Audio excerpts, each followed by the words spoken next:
All right. Good evening. As everybody's starting to pop on, it is 7 o'clock on the dot, so we're going to get started.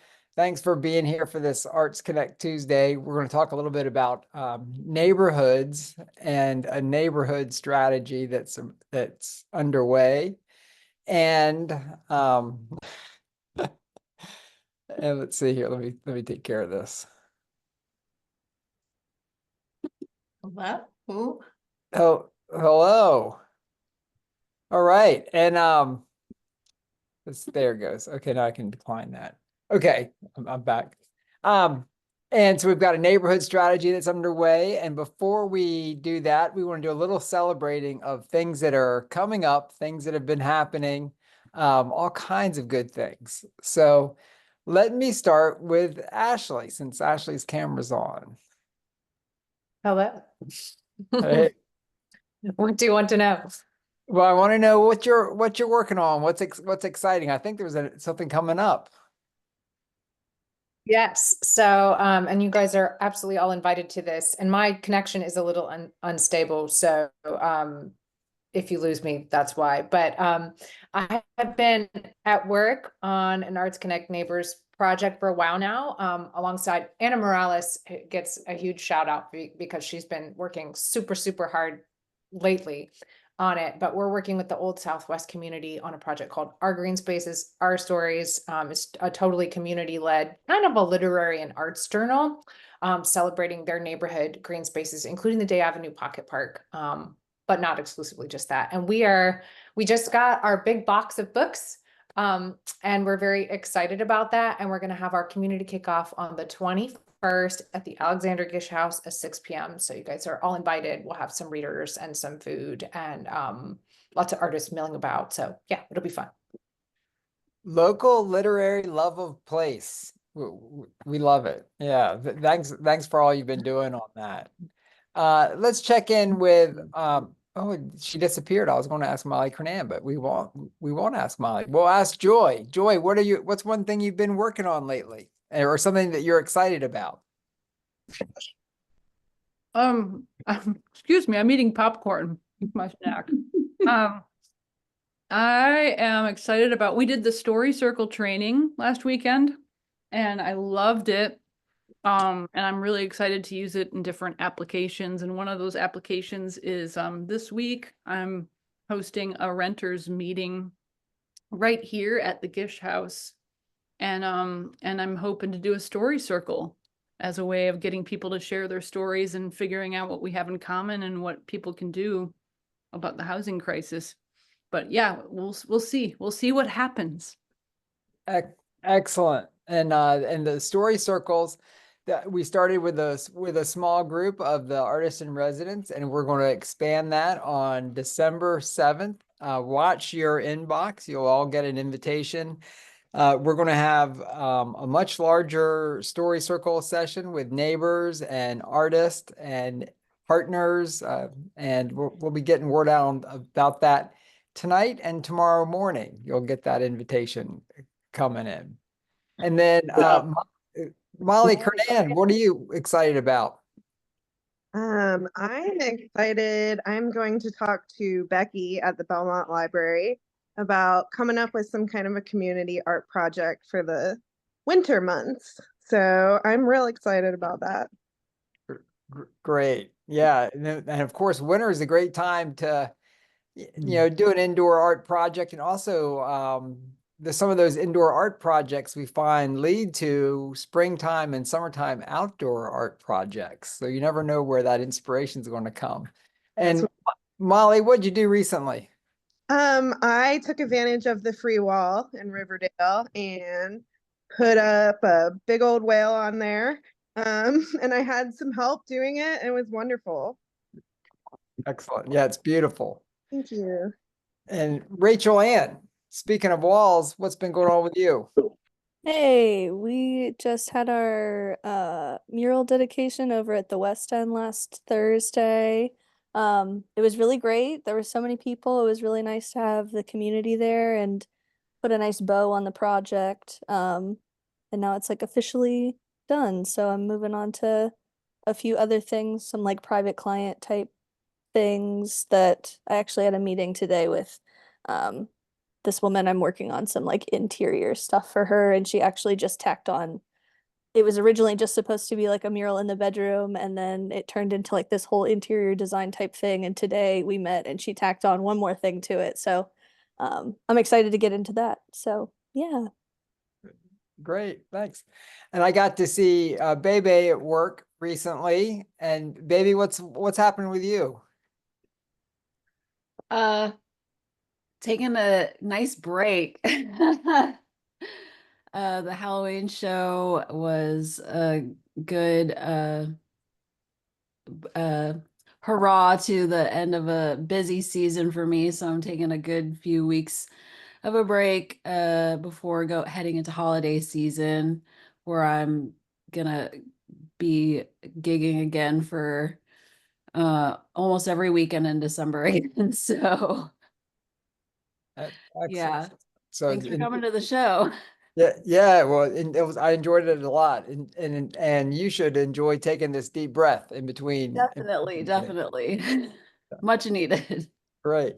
Karina, well, you did something big recently. Hello, how are Hello. you?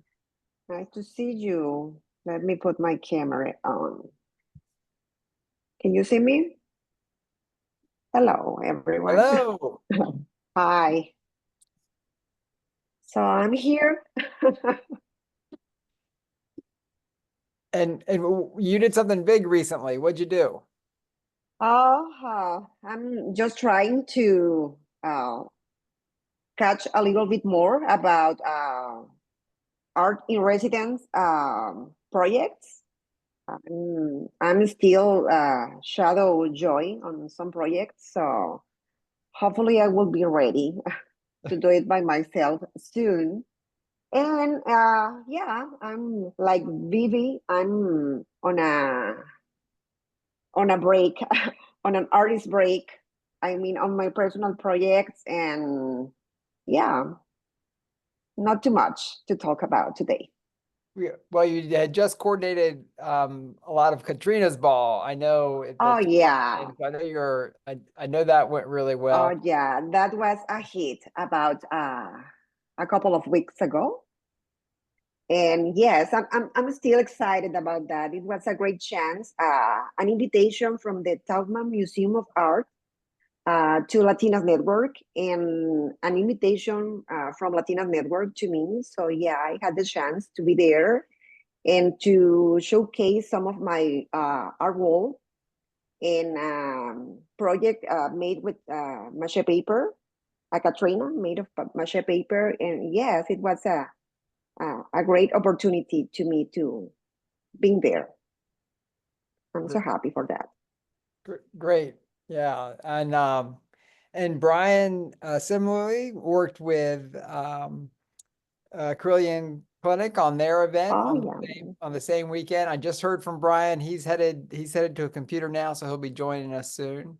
And yeah. then and Cody, what's one thing you've been working on or celebrating? Not a ton, I guess. I kind of reconnected with an old friend from where I used to live in Florida and went to high school with, and he's actually opening up his own record store, which I find to be really exciting. And so I'm gonna kind of help him create a logo. So I'm kind of celebrating sort of the rekindling of a friendship and a reconnection and doing something creative. Terrific.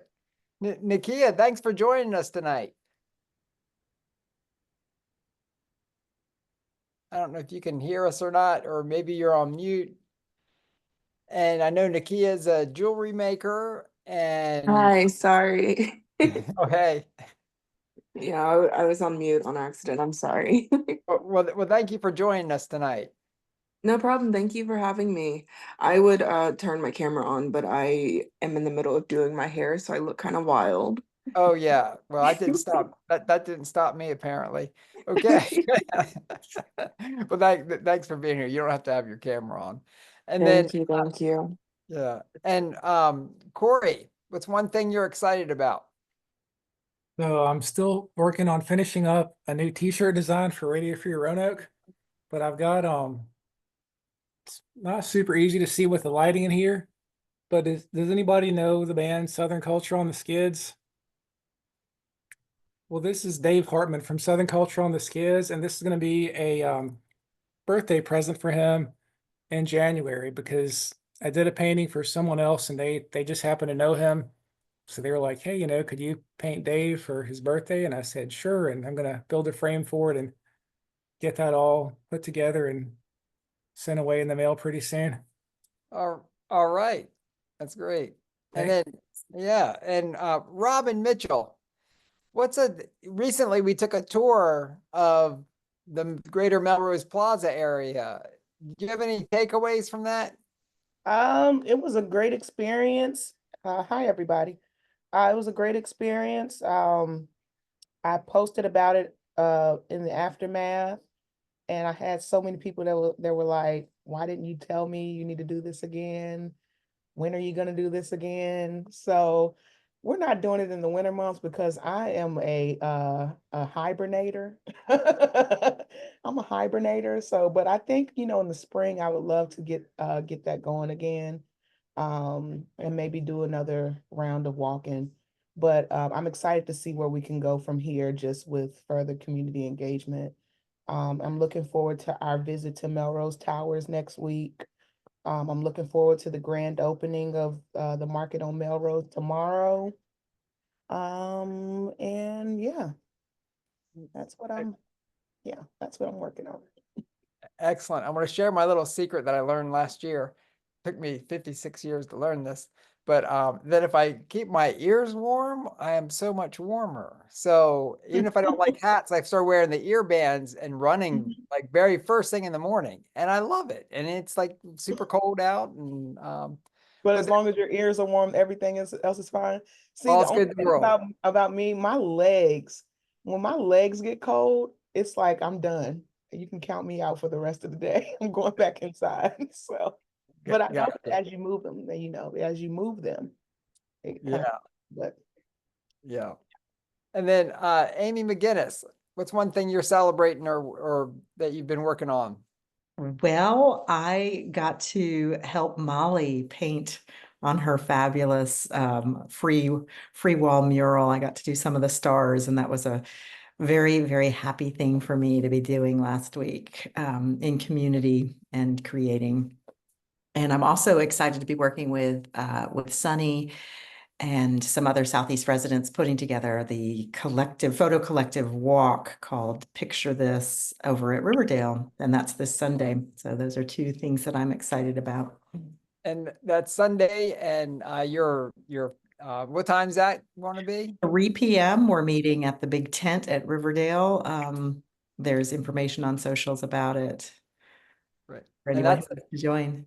And that's the first time the Photo Collective's catalog entry's been selected. So we're excited to see how that goes. It seemed like a really good entry. Yeah, I met with 3 of the Photo Collective folks last week, and it was just so fun to talk about their ideas and our ideas and how it can all come together. Great. Jefferson, what have you been doing? It sounds like you've been doing some planning. Okay, now I can be heard. There we go. So there's been some planning and there's been some kind of immediate response work that I've done lately. This past Thursday, I got together with some directors on the board of the Roanoke Diversity Center and brought out a lot of the performers from Busk Roanoke Facebook group to put on a show.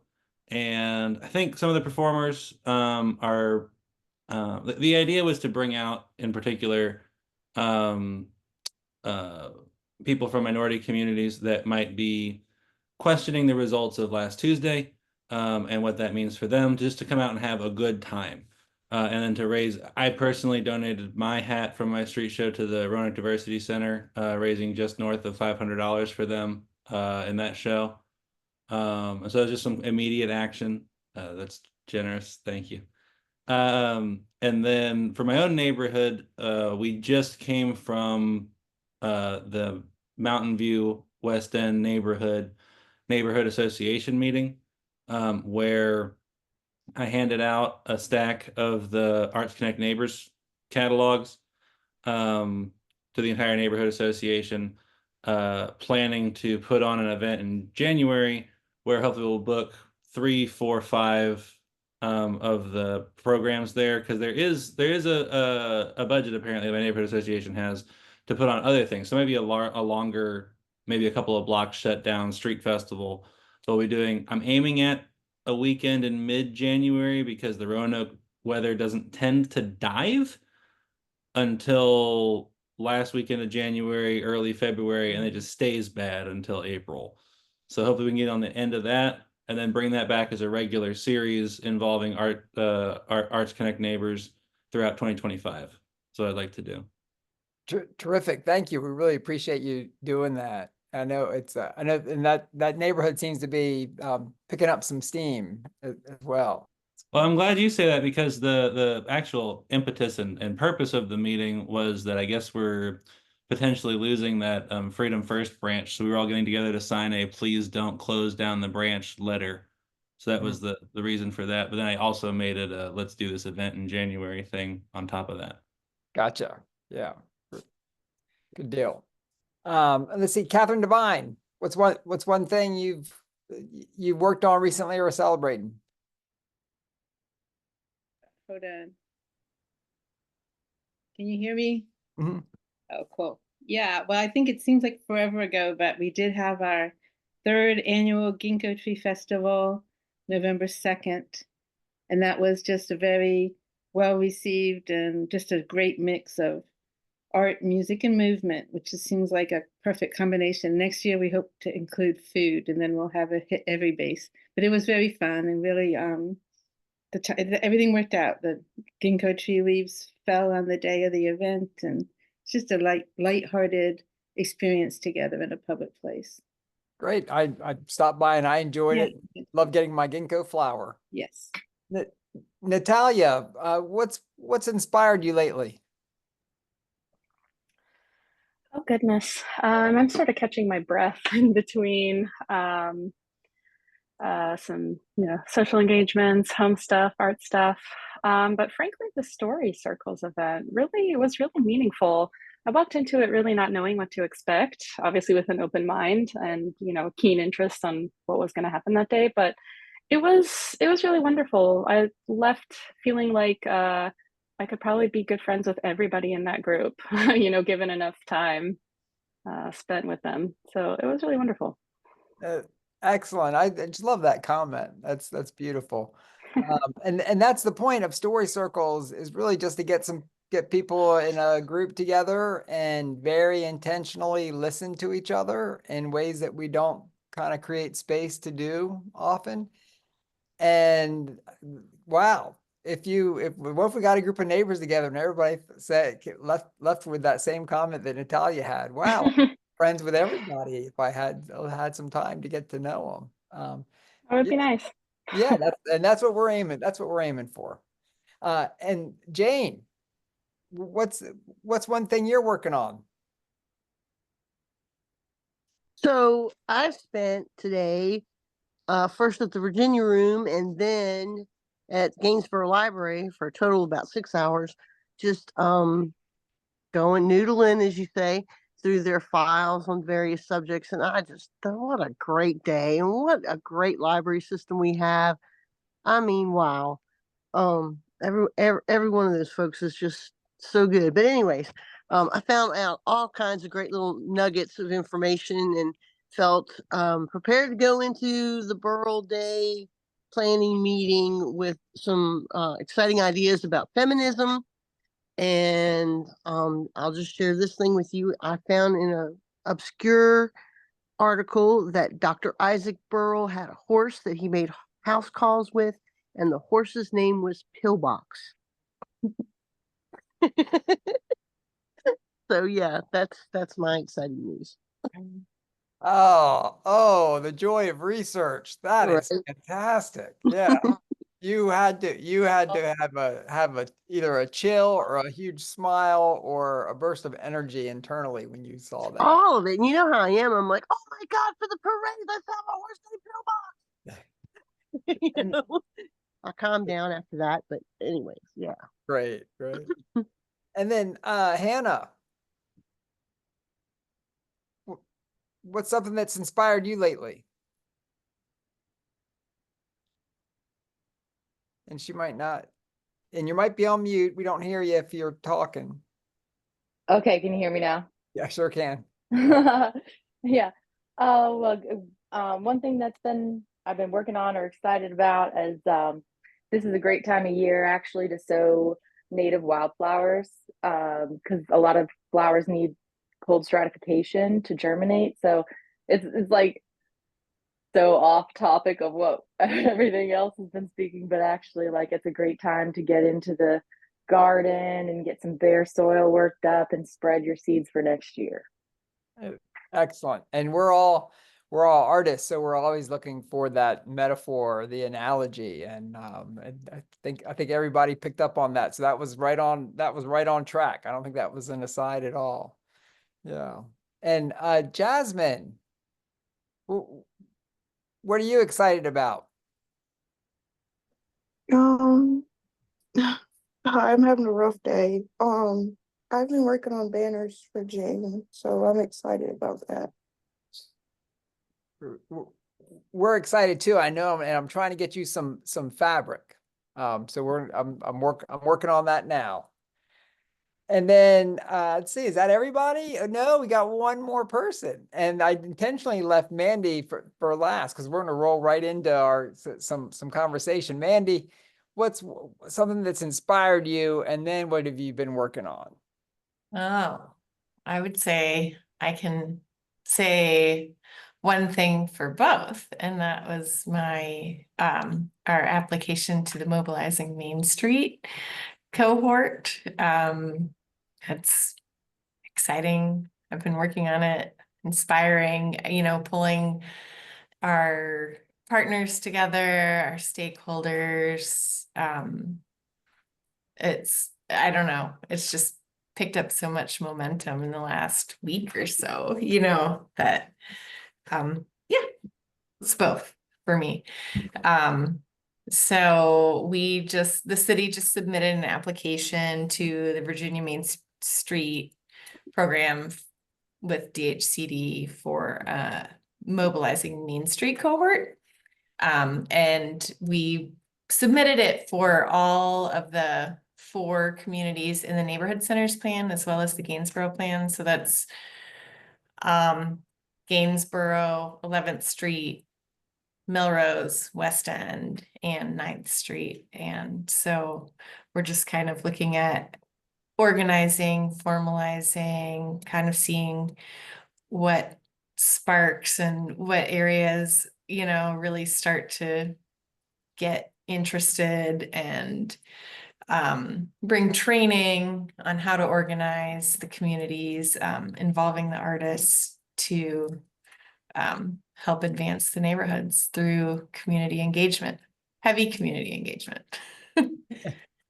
Yeah. Yeah. And this is a big experiment, but Mandy and I were talking as she was working on the application, and she worked really hard on the application, and it's a wonderful writer, by the way. And when we were talking about it, we were like, is it time? Should we be doing this? And as we were working on it, we're like, yes, this is exactly the time to be doing it. We've got all these pieces in place. We're really doing the real work behind it. Yeah. Before I go any further though, I have to point out that I missed Katrina. When I saw Katrina's name, and I got Karina out of it. And so Katrina, what's one thing that's inspired you lately? What's inspired me is my mental health and well-being. I will say, you saw me at the Story Circle on Saturday. I was scarfing down a pizza to get prepared for this. So I just started a cleanse. I'm going to do it for about 2 weeks. I'm going to try and push for a month. But just completely resetting has inspired me. I'll be going in to help Marley get that mural painting done from Hair Formations. That's one thing I'm working on, but what's inspired me is just regaining a sense of self and strength and getting my strength back. So that's where I am right now. Wow. terrific. Then we got to know what fills our cup, right? Absolutely. Yeah, yeah. So I hope that goes really well. And where is Marley's mural? Where's Marley's mural, Katrina? Right now, it's still at the Topman. Okay. So yeah, I'm going to go ahead and finish filling it out and getting it painted, completed, and so that they can figure out what's the next steps with that. Gotcha. Yeah. All right. Well, we're going to come back to the neighborhoods now, and I've got a couple of things. I can share my screen. And documents. Let's see here.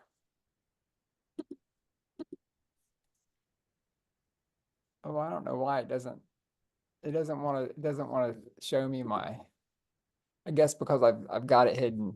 Let me unhide that.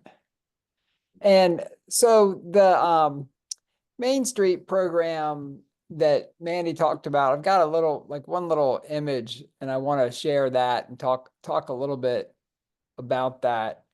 But now I'm confused.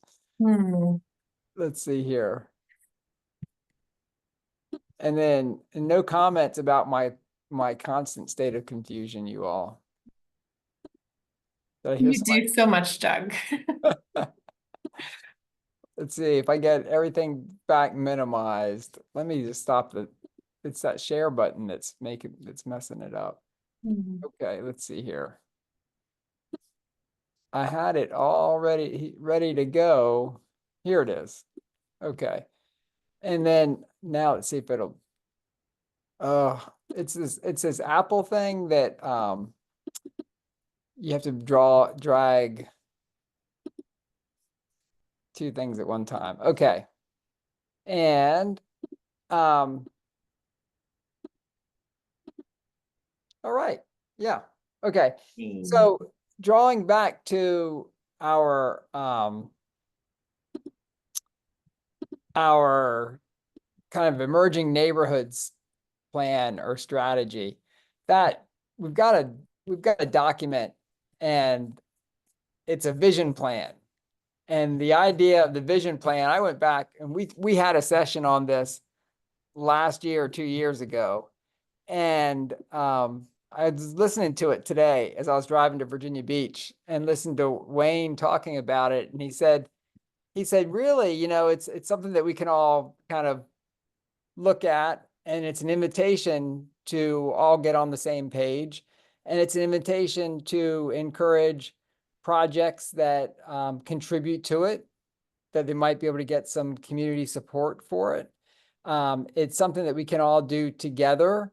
There might be small businesses that can say, hey, look, this is what I want to do in this neighborhood, and it fits in with this plan. And how can you support me?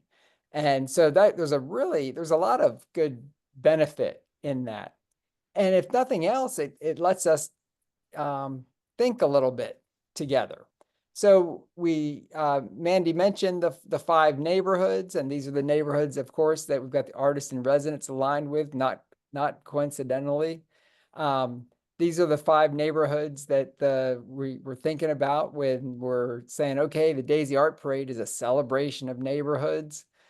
These are the 5 neighborhoods that we're thinking about when we're trying to align these resources. So West End, when Jefferson's talking about the Freedom First space there, and we've got West End Center. We've got lots of assets right in the neighborhood. These are the neighborhoods that when Robin Mitchell leads a walk around of Melrose Plaza, and she's identifying the assets, and we're all looking at the assets together, and we're all saying, hey, what does this add up to? There's a lot of power in that. And that the idea too is to say, okay, well, we just heard all these things that all the artists in the room are celebrating and are working on. And one way to look at all of those things is through the neighborhood lens. And we're thinking of everything through the place lens. And like like, what does it mean within a neighborhood to encourage a healthy community? What does it mean within a neighborhood to have equity goals? What does it mean to have a resilient economy at a neighborhood scale? You know, and some natural things come to play, and come to mind, and it's small businesses, it's shopping locally, it's kind of relationship based economy. What's a livable built environment? How does nature come into play? And these are things that, as the consultant group took a look at neighborhoods that are strong neighborhood centers in our community, and that's Wasena and Grandin Village and Crystal Spring. And they said, hey, what makes this great? And of course, the very first thing you saw, I'm scrolling through the document, right? And the very first thing they hit on was public art. And I don't think that's by accident. Mandy, why do you think public art showed up in this? Because it's a huge piece in placemaking and community and gathering everyone and, value and meaning of the respective communities. Yeah. Bringing people together. I don't know why there's a picture of a 7-Eleven there, though, is all. Oh, that's not art. Well, no, it's got the mural behind it. Okay. Yeah, Sure. yeah. It was distracting. But the 7-Eleven, I used to have a T-shirt that said from that 7-Eleven that said the happiest place on earth. It's a good 7-Eleven, as far as 7-Eleven goes, right? Okay. And it's locally owned. Yeah, but so they looked at the colors and the murals on the sidewalk and the murals on the side of the wall. They looked at the architecture and the street furniture and just the things that make a neighborhood welcoming. Bike racks and encouraging different things other than cars. We're looking at like some images here. There's one of the bike rack in Grandin Village. And one of the big things that made Grandin Village really work was when they went back and narrowed the street. There used to be multiple lanes of traffic going through there. They narrowed the street, put out those bulb curbs, created like really smart or good side or crosswalks. So like, you're supposed to stop. Everybody remember, you're supposed to stop at every corner. If you see somebody crossing, if it's 35 miles an hour or under in Virginia, we're supposed to stop for the pedestrians. But these crosswalks really emphasize the pedestrian. Plus, you've got the crepe myrtles that bring nature into the neighborhood and make it feel narrower, the road. You feel like you've got to drive a little bit slower. So these are things that we can do. And there are plans with Gainsborough Road now to narrow that and to make this more of a neighborhood. And remember, that was an urban renewal project that they went through and created this big road to bring people through the neighborhood to downtown, not to bring people into the neighborhood to experience the neighborhood. So we're trying to go back and repair some of these things. And this study was really to ask the question, what are some things we can do? And so they looked at, they said, Wasena, what makes it special? Bright paint colors, bicycle parking, benches, signage, awnings, street trees. And the street trees, the neighbors in Wasena helped purchase those trees to get them in place, and then worked on getting the lighting. And that with the bridge closed, it's a very different space down there now. But I pedaled past it the other night on the way back from a meeting, and it just felt kind of magical. I don't know why, but I was thinking about, sometimes you see these TV shows where, I don't know, we'll say it's a Hallmark special and it's at Christmas time and they've got the lights, and it's just like, it's like a little magical town. And that's kind of what it felt like. And that's what some of these design things can do. And if we take a look at it as artists and just say, well, what's a quick thing we can do? Or, hey, let's just try it and see. And sometimes, there they say in Crystal Spring that benches are important. Well, sometimes we can just take a couple of movable chairs that we're borrowing from somewhere else and try them out in the space. Sometimes, if a building's going to be painted anyway, and it doesn't add that much cost to say, okay, let's muralize a small part of it and just see what that does. So, in Grandin Village, other things they said make it special, of course, the historic architecture. And that's a big part of the Main Street program. The Main Street is really an historic preservation-based, community-based economic development strategy. And there are 30-some designated Main Street communities in Virginia. And then there's some cities that have district programs. And those are like DC and Baltimore and Chicago. And Mandy has been talking to these folks. Mandy, what have you learned from them? Have you heard any things from them about the Main Street program working within a city? I have. They're interesting because they're so much bigger, that they each have their own little communities, but they do coordinate citywide as well. And talking with the Main Street America folks, they're interested in expanding that to smaller to mid-sized cities on a kind of a scaled back version. Right now there's like one flat fee for a locality to become a citywide Main Street program, but they're realizing that this could work in mid-sized cities too. But, we don't have the budget of very large cities like Chicago and Baltimore.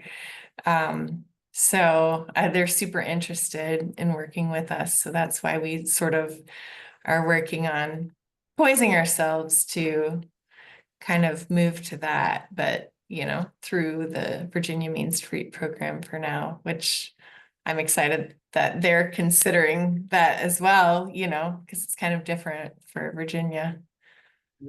Yeah. But can do a lot of work organizing community-wide like this, using the proven successful approach of Main Street. Yeah, and the idea behind Main Street is that it's not the local government doing it. It's got to be a partnership. So it's got to be the community and the government working together. So for the Main Street communities, like Lynchburg's a close one to us in Roanoke. So Lynchburg is the largest Main Street community in Virginia, and they have a nonprofit organization that has investment from the locality, and they've got members from the locality who serve, on the board, either as voting member or not voting member. But the idea is that it's a public-private partnership, and those folks are working on projects that improve the community. And a lot of these projects, and there they have an art alley there by the Bluff Walk that's done really well. And the Main Street group helped develop that, and that was one of their design projects. So I've got on the screen now just a kind of a little image showing the what they used to call the 4 points of Main Street. And that's, working toward the economic vitality of the community, making it look good, organizing to do that, and then promoting the community. And, often that's through events, promoting the identity of the community. And that identity of the community comes through this community transformation strategy or process. And that transformation strategy, for many communities, they'll seem familiar. Sometimes it's, building on the outdoor recreation economy. There might be a specific, could be arts and crafts, where they're thinking about how they're supporting the galleries and handmade craft in the community. And really that community transformation, the kind of the work that we've been doing with the arts in Roanoke, I really feel that might, that's something to hang our hat on. And it's not just, oh, well, we can sell more art and that can be a way that we're creating businesses and adding revenue into people's pockets. But I feel like people are grabbing hold of that whole strategy where we were saying that we are creating every day the place we want to be, that we are, that there is an energy and a community investment that we can tap through the arts, and we can bring more people into what we're doing and get more people excited and more people seeing the possibility in these neighborhoods. And, and we learned this, we keep learning it, I think, that Angela Davis quote that we've talked about for a few years now, that where she said in September of 21, she said, "In my mind, it's art that can make us feel what we don't necessarily understand." And we've got to sometimes roll up our sleeves and work on a project and feel it make a difference. And if we have that spirit that we're cultivating through the arts, and we Jefferson helps Mountain View and West End set up an event, helps them roll their sleeves up, put on the event, and celebrate that together. That people, when you feel that, it can change the way you think about a place. And these neighborhoods are worth investing in. And we know why they haven't been invested in some cases, in all the cases, we know why. Our economy, nationally has been one about big box retailers on the edge of town, right? Or out at the mall. That's really, and then Amazon. There are some big forces out there that are not investing money into our neighborhoods. So we say now, well, how do we use our creativity and try and turn that on its head so that each one of these neighborhoods is a walkable district where people who live around it have access to services and food and gathering spaces where they can connect with their neighbors. Let me pause there and ask Mandy to annotate what I just said. I don't know if I can do that. I don't know. I think what I have to say now is that like my role in this is like supporter, convener, liaison, ready to roll up my sleeves and help get this up and running, but it is not me, That's where I am. I'm just trying to bring resources in and provide support and, convene as I'm able. Well, yeah, and we're all kind of doing the same thing. And again, we're building a learning community. I don't know that we've seen any Main Street districts emerge out of an art strategy, pure kind of purely in a way. And I think as soon as we start going, our artist in residence and our catalog artists will be a resource that's ready to go, where other volunteers who are stepping up, and these might be business owners or people who are interested in the neighborhood, and property owners or residents in the neighborhood, having this cadre of folks who are engaged and already doing things is going to be really helpful in building some momentum among this group who, again, doesn't know how to do what they want to do. Jefferson and Bebe. I just I just wanted to, are we unmuted? I just wanted to ask if the presentation you just went through is available. Is there a link to that that can be put it in the email, or I can see that again because I wanted to go over it.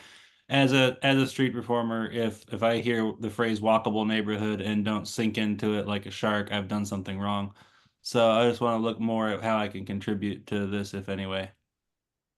Yeah. Oh, that's great. And I'm going to put the link to this. The Emerging Neighborhoods Plan is big and fat. I'm happy to print it out for anybody who wants a printout for, especially for like one of the particular neighborhoods to go deeper into it. I can do that at the office. There's a link, and it's even in the newsletter or invitation that we sent out. But it's also on the Arts Connect neighbors or Arts Connect, no, RoanokeArts.org/Tuesdays site, but I'm going to put it in the chat right now. Perfect. Thank you. Yeah. And then, and as we start, we'll find out in January or so. Oops, I sent that just to Robin because Robin had said, I'll have to fix that. We'll find out in January or so. Let's see. And there is a separate Gainsborough plan too, specifically for Gainsborough, if you're interested in that. Yeah, and I don't have that link right here on me. I'll have to grab that. I struggle to find it now. It used to be on our website, and then we got like the new website, and I don't know where to find it now. Well, I'll get that. I've got a copy of it. If nothing else, I'll put it on our site and send a link out to everybody as well. Thank you. Yeah. And let's see if there's anything else that I missed on that.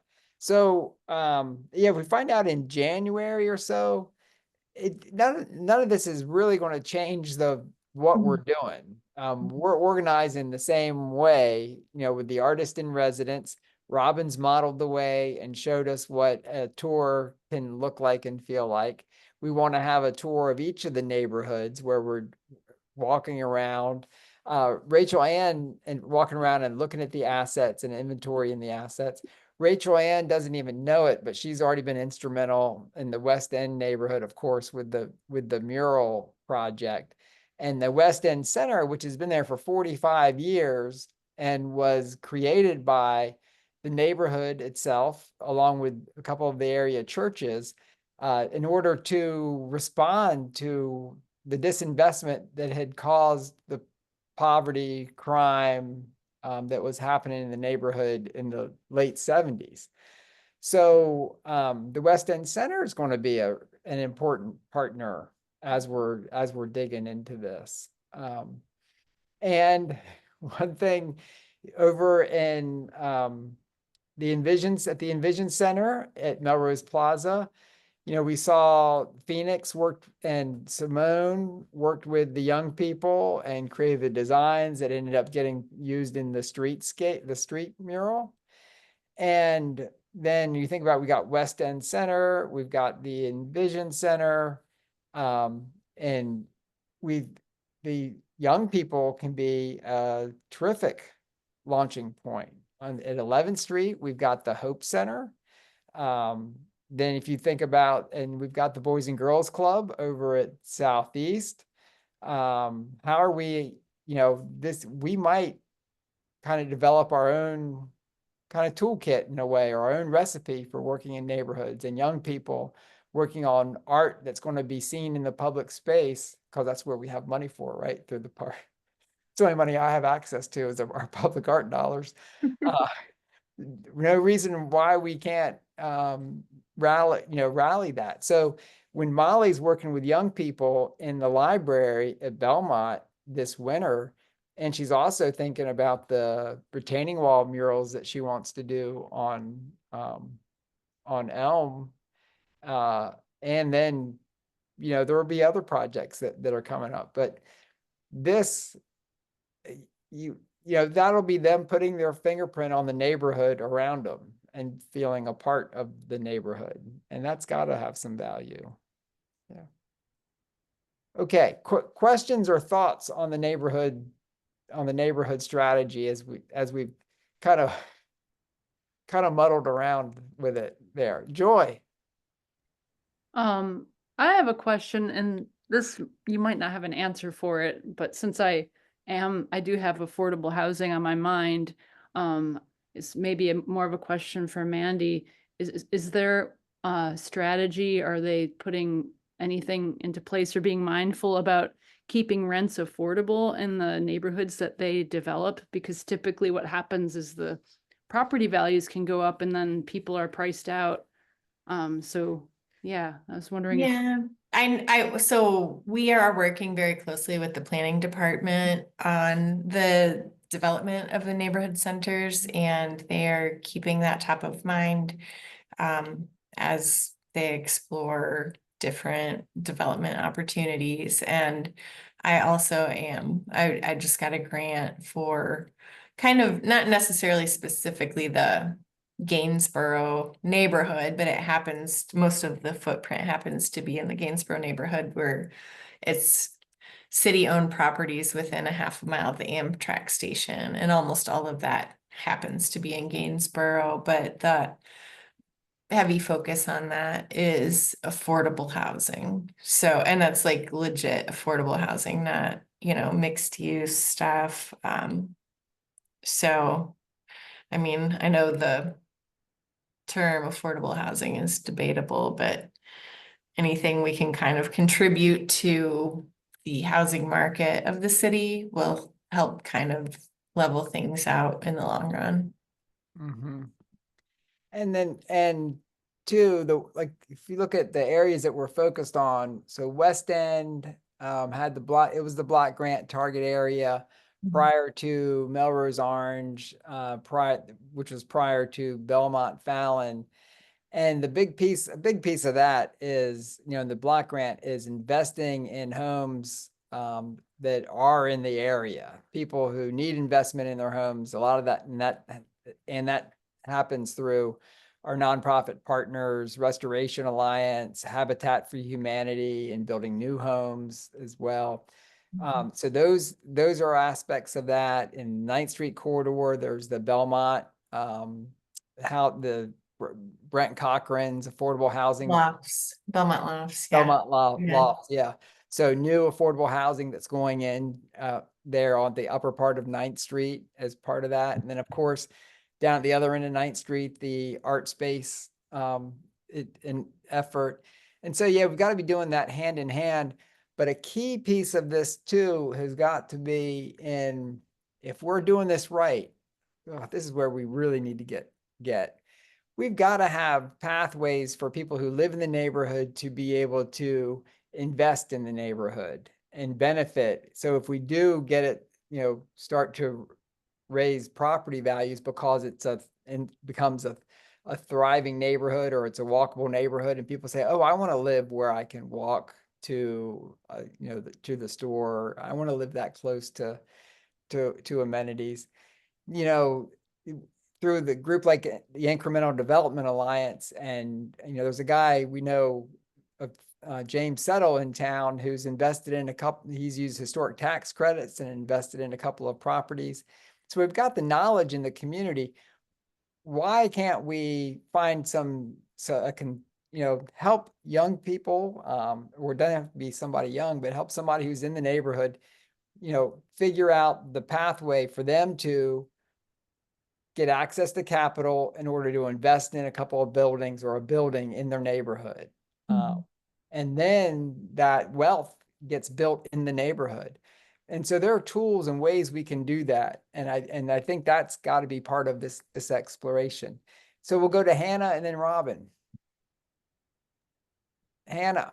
Hey, so I was reading through the report and saw a lot of, especially in the 11th Street, ideas about acquiring lots that are there that are code violate, frequently code violators, for upkeep, and acquiring them for green space, which is super up my alley, and I'm really interested in that. But I'm curious, is there somebody in the city that I could talk to about that process?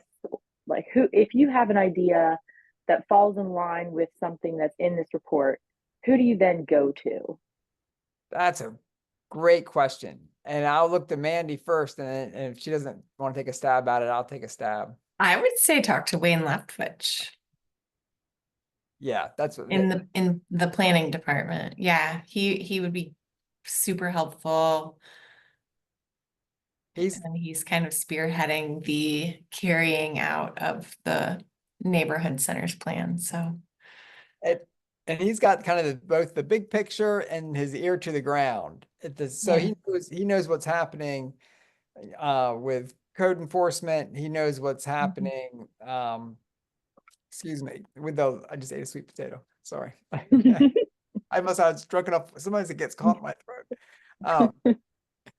And I would say I'm making a big assumption here, but I would say that he is like-minded as well. So Oh yeah, he's a good one.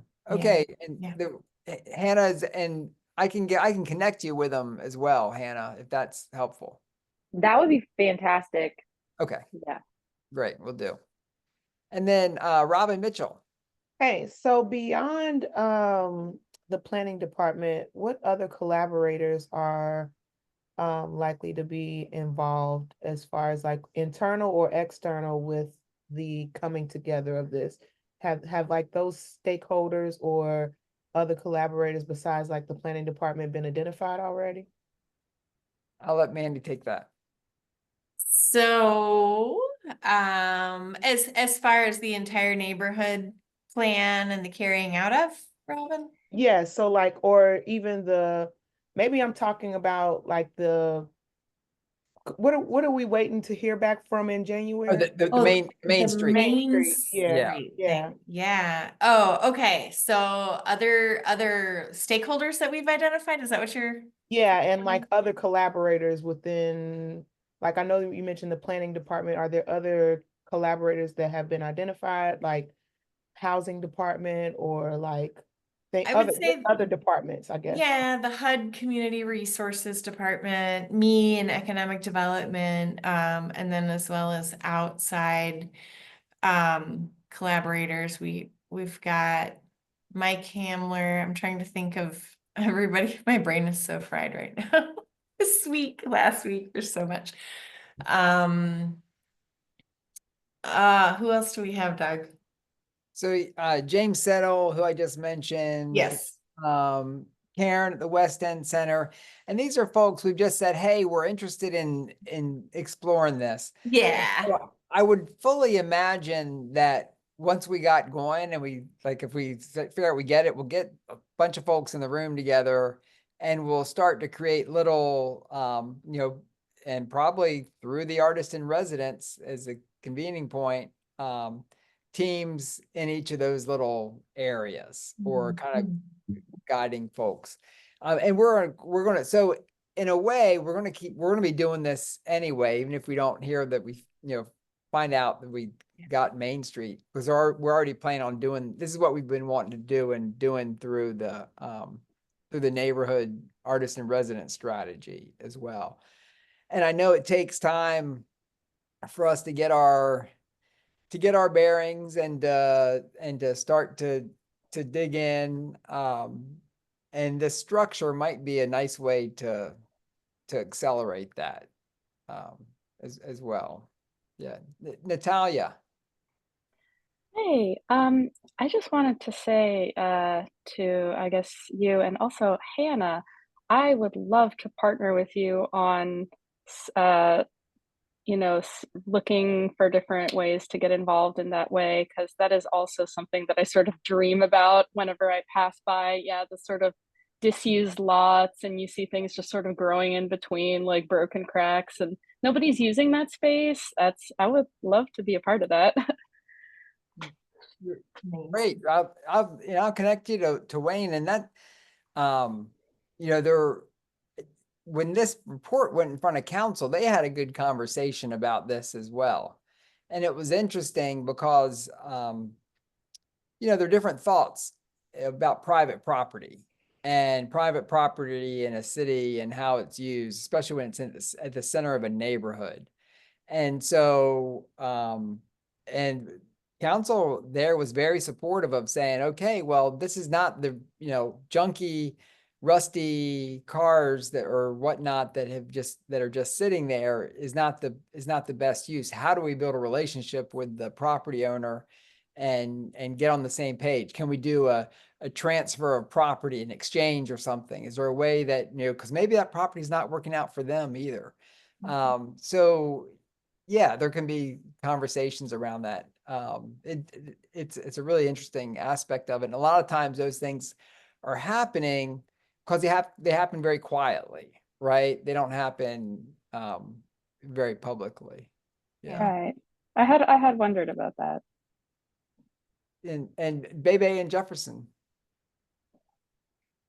I don't want to jump in out of turn, but on the public versus private space thing for public art or events like that, there is precedent for public events. It's tricky when you have to look at the specifics of it, but there is a legal precedent known as de facto public space. And de facto public space, while technically private property, the idea that the owner of the space benefits from the public using it freely, and would not reasonably bar the public from it, is something that has been leaned on by, in particular, street performers before. So for the best example I've got is if anyone's been to Charlotte and seen the plaza in front of the Wells Fargo Tower there. There's a big fountain with sculptures, a big seating area. That's private property. Like, they have the right to throw you out there, except for with the benches, with the sculpture, with the plaza, with the shops they have in the first floor of the building, there's an expectation that the public will be there. So if you build up enough things around, even if it's private property, that the expectation is the public will use it, that's called de facto public space. And that might be something as a concept that can be used to help with these areas. And it's, and a community, city is in the business of figuring out how to make things work for everybody. So the idea would be, how does the city and the property owner how do they have the conversation to make it work for both of them? And there usually is a space in there where, everybody wants to have an environment where people care for the place around them. We'll see there's going to be a new private space that's going to feel like a public space downtown very, very soon. And it'll be interesting. That's kind of what, and we are asking the question very actively, how do arts activations help make those spaces feel welcoming and programmed and alive? Yeah. Well, we're at 8:03. It's time to wrap up. Any closing comments, and I'll follow up with Hannah and Natalia and connect you with Wayne, and I'll send him a link to this too, so he can catch up on it. Great, thanks so much. Yeah, no problem. Any other thoughts or comments? Well, we'll look forward to keeping you up to date on it, and I wish I was going to be there in town to see people tomorrow at the big opening of Melrose Plaza, the ribbon cutting. But I know there's also going to be a family fun day on Saturday, and I might make it to that. Any other announcements about the weekend coming up? The last CIAA football championship game to be held in the Valley will take place at the Salem Stadium on Saturday. So if you want to go see some HBCU culture, it's your chance to check it out for the very last time for the CIAA championship. Shout out to Mayor Lee for making that possible with partnership with Salem. So yeah, so there'll probably be a drum line there. Oh yeah, there's actually the Trojan Explosion. I went to Virginia State University. The Trojan Explosion Band will be at William Fleming High School on Saturday at 11 a.m. doing a showcase with the William Fleming High School band. So that's something cool to check out if you're interested in bands.